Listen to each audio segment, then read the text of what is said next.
Good day, everyone. So today we will report about the chapter 10, consumption and saving, and I am the first reporter. I am Maria Rose Ernopia. Next slide, please. So consumption. So traditionally, consumption was an important element in economics as compared to production and political economic issues. So in here, it is considered less significant now compared sa. However, the study of consumption, it spans various disciplines and also the perspectives. So in economics, ang consumption refers to the use of resources and the expenditure on goods and services that provide satisfaction. So in economics, consumption is provide satisfaction, and in Keynesian economics, consumption is crucial concept, often referred to as personal consumption expenditure. So it is analyzed through the consumption function, which illustrates the relationship between the consumption and also the disposable income, emphasizing the role of consumer spending in economic growth and stability. Okay, next slide. So, kani is ma-express siya mathematically, which is S is for saving, YD is for disposable income or income after tax and transfer payments, and C is for consumption. So, further, we could express income in mathematical form as Y equals C plus S. Next slide.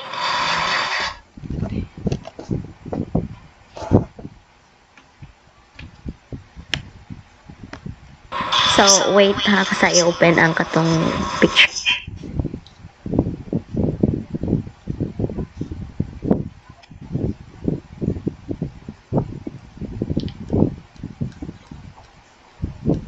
So, dari dapita is kanang, as you can see in table 31, na tayo makita na mo siya ang household hypothetical data for consumption and disposable income. So as you can see na siya item A to D, and the disposable income is 1,000, 2,000, 3,000, 4,000. The consumption is 1,200, 2,800 and 3,600. So net saving or the saving is negative 200, 0, 200, and 400. So as you can see sa ang kaning item B, as you can see no na fail na ko mura ni siya og this saving. It's because mas naglabi ang iyahang consumption kaysa sa iyang income. As you can see na siya 1,200 ang iyang consumption, ang iyang income is 1,000 lang. So makita na to na mura negative gid siya. So sa item A is I mean sa B is 0 siya no ang iyang net saving nga. Ang sa A is murag naglabi ang consumption kaysa sa income. So ang letter ang item C and D is more siya nag-show og positive no, kasi you can see ang consumption sa C is 2,800 nya, ang income is 3,000. Sa D is 3,600 nya, ang iyang income is 400. So positive siya ang iyang net saving or sa D saving. So next slide.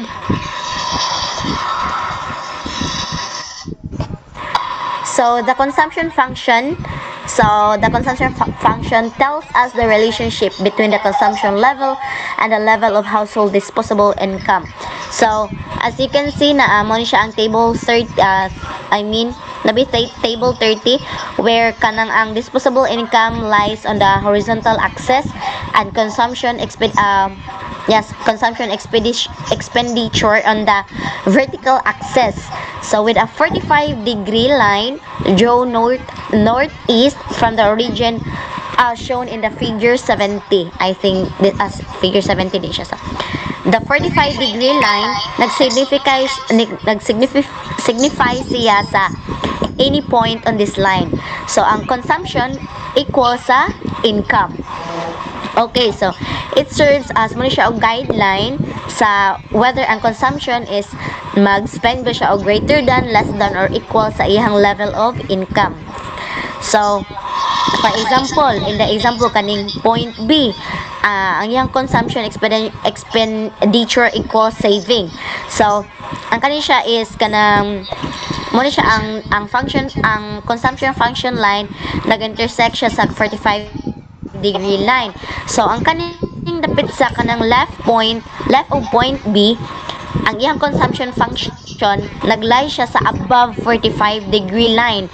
Thus the household spends consumption lies above the 45-degree line, rather. So thus household spends more than its income. So mas labi ang pag-spend niya sa household more than sa income.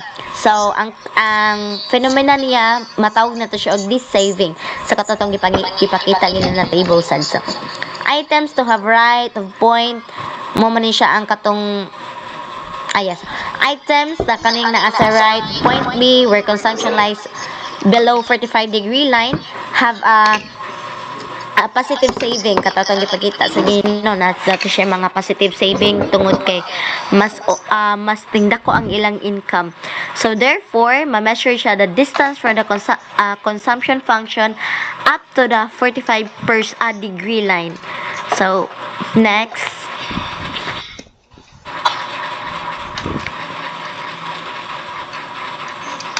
it's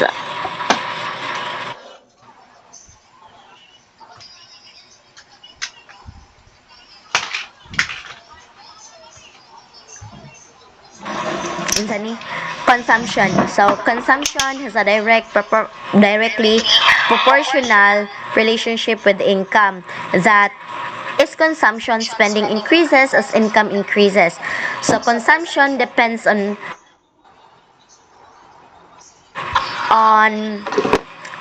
other things aside from income, and these are wealth, price level, consumers expectation, and interest rate.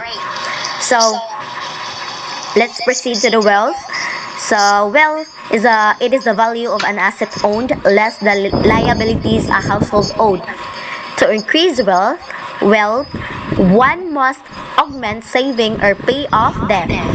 So since an important reason for saving is to increase one's wealth, the larger the wealth, there is less incentive to save and consumption will increase. So there is kanang mura siya na significant reason no na for saving na if maka-increase ka sa wealth, larger wealth will reduces the incentive to save nya maka-lead siya og increase sa mga consumption. Next slide.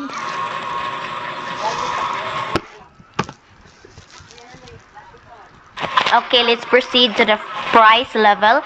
A rising price level reduces the purchasing power of households. Therefore, saving will fall. So, in here, as you can see, if ang price level ko if ang price level, so, ang mga cost sa mga goods, since ang consumption is mamaya ang goods and services, diba? So, ang cost sa mga goods ko and services, if mag-increase siya, syempre magkalisod yun ang mga households. That's why they will find it harder to save, leading to a reduction in savings and also potentially lower consumption if income do not keep pace with inflation. So let's proceed to the consumer expectation. So if household expects that his income will increase in the future, he will increase his consumption today. So just like for example, if you will expect that your income will increase, then ang naa sa imong utok ana is kanang the more na magkataas ang imuhang for example lang ha, the more magkataas ang imong sweldo is ang imong naa sa imong utok sad is the more sad magkataas ang imuhang paggasto. So that's why mura ni siya og kanang if nag-expect ka og inana na income sa impuhon-puhon, then the more sad magkataas ang gastuhon jud. So let's proceed to the interest rate. If interest rate falls, there will be less incentive for savers to keep their money in securities. So there is more less incentive for savers to keep their money.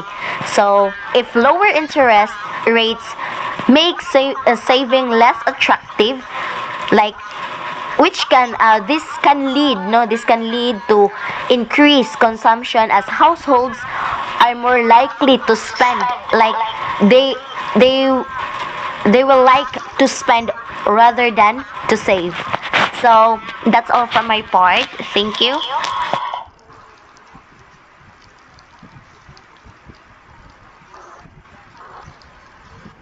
So I will be the next reporter, Palihukog next.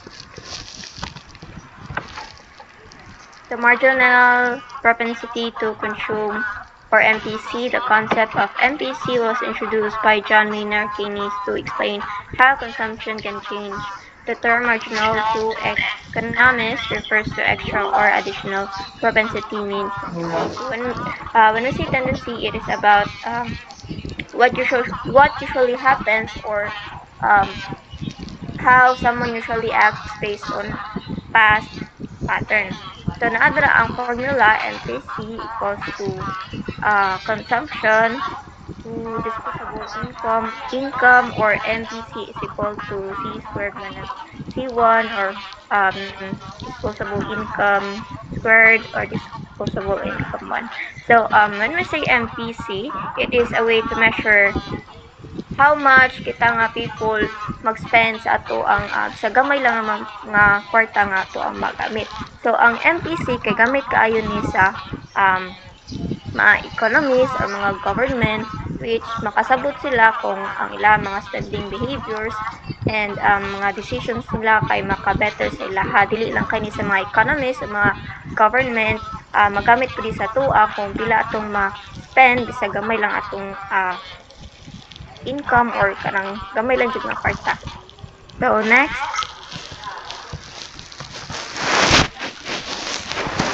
this is table 32, marginal propensity to consume and average propensity to consume household disposable income and consumption. So the disposable income A is 1,000, B 2,000, C 3,000, D 4,000. The consumption is 1,200 for A, and B is 2,000. Wala no? Nawala.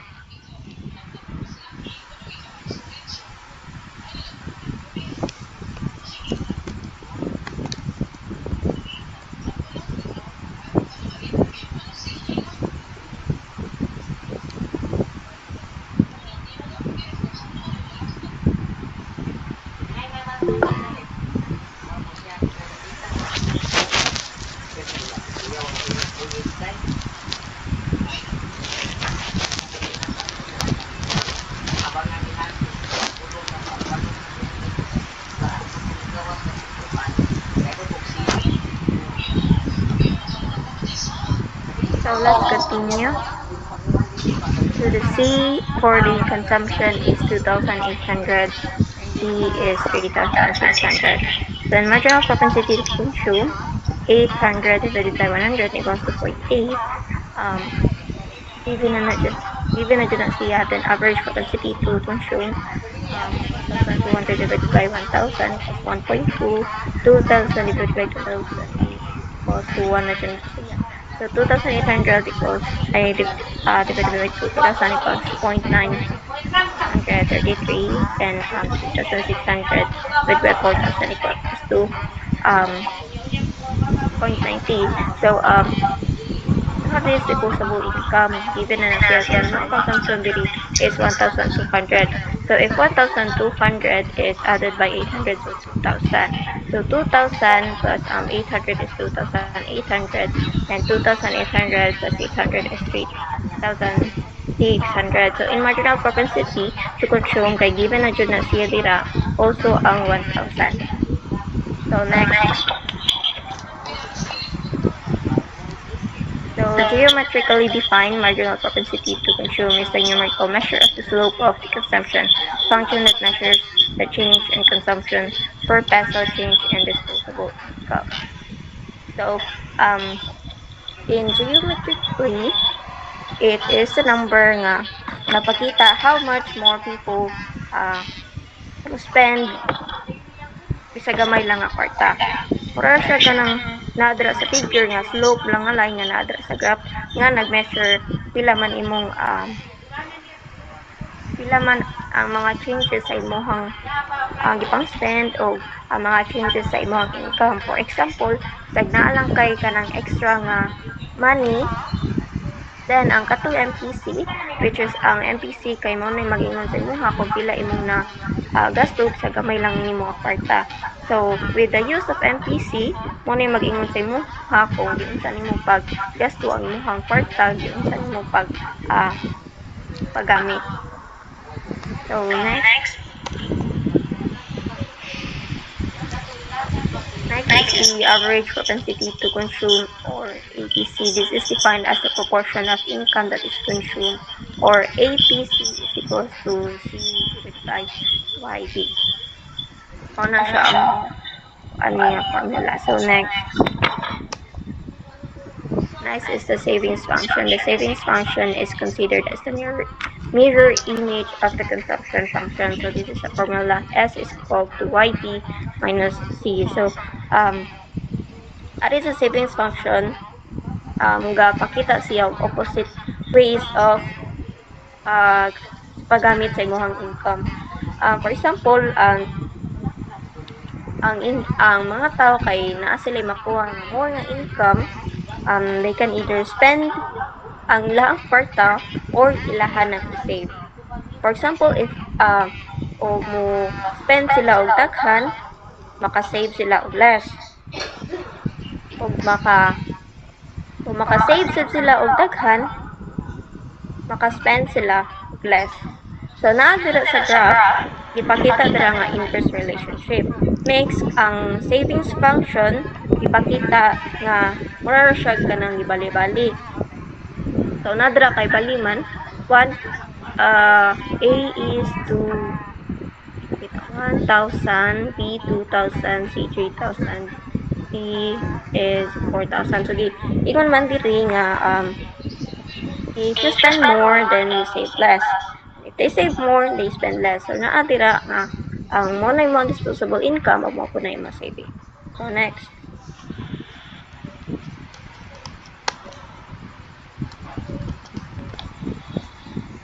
Next is the marginal propensity to save MPS. This refers to the fraction of disposable income that is saved, expressed mathematically. So, diri, kung ganina kaya ko ang itakol about sa MPC, which ang MPC kay gakuan siya sa spending sa usa ka tawo, then ang MPS kay mao ni siya ang sa ka tawo sa pag-save.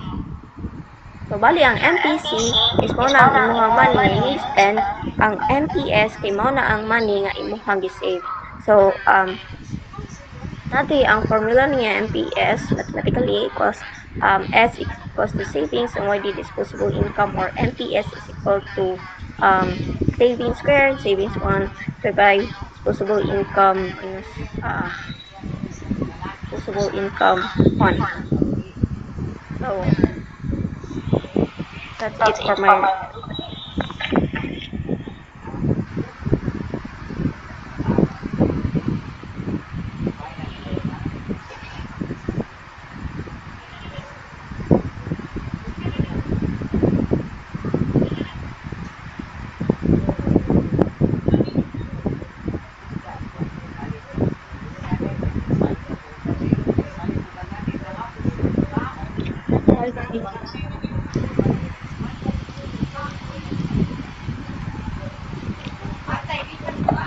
So the average, let's proceed now to the average propensity to save, or APS. So it is defined as the proportion of income that is saved. So ano siya ang proportion of income that is saved. So ang formula dito say is S equals S divided by Y.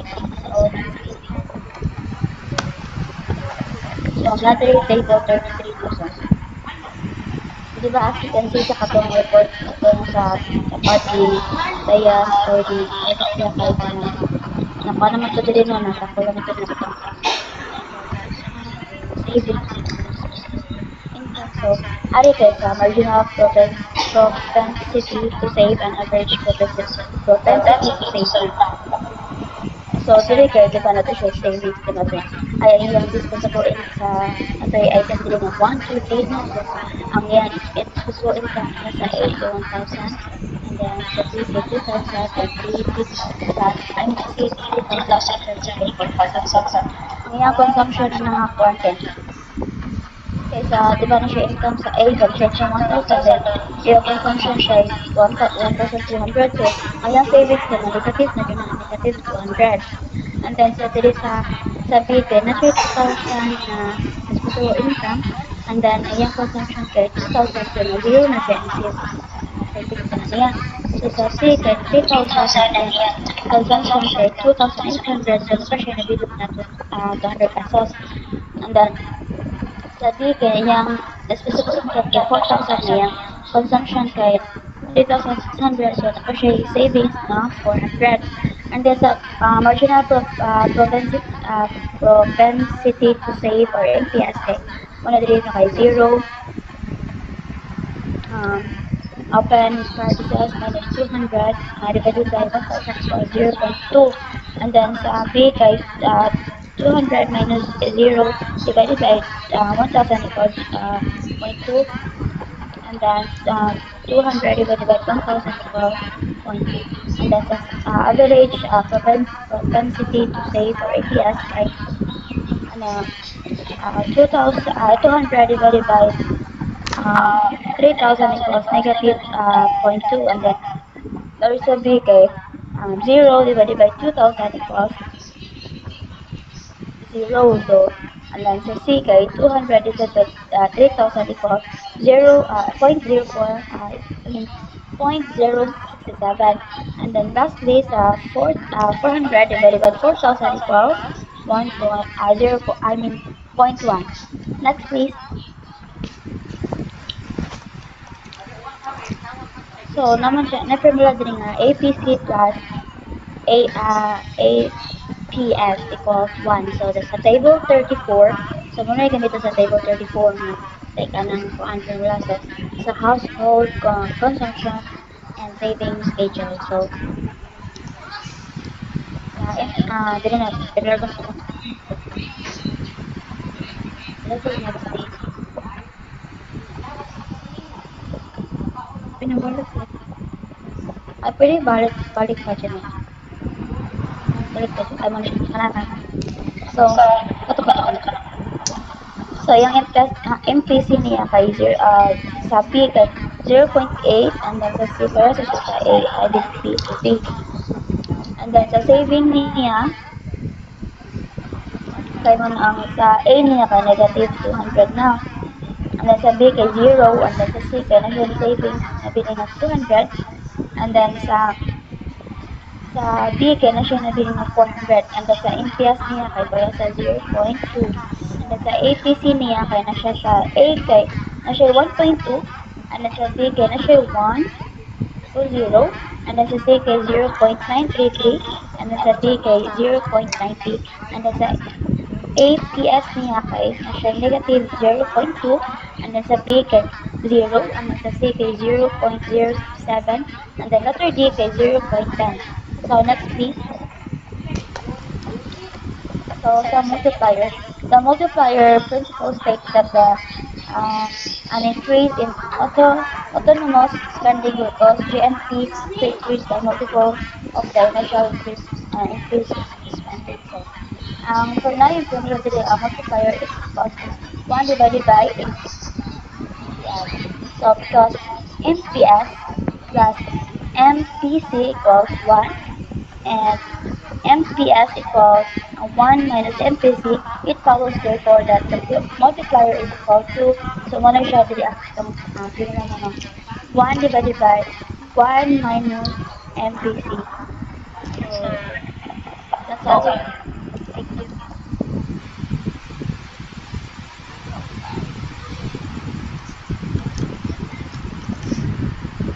Wait, napala ito yung last, palilit ko balik siya. So, there is how does the multiplier work? So, muna siya no, the total spending, and then which is the aggregate expenditures, and then the total output, which is the aggregate production, and then the employment, and then the income level or GDP. So, muna siya yung kuan, multiplier kung unsa ang multiplier na number. So, total spending, and then total output, and employment, and then income level. So, sa income sa employer. So, that's all the key.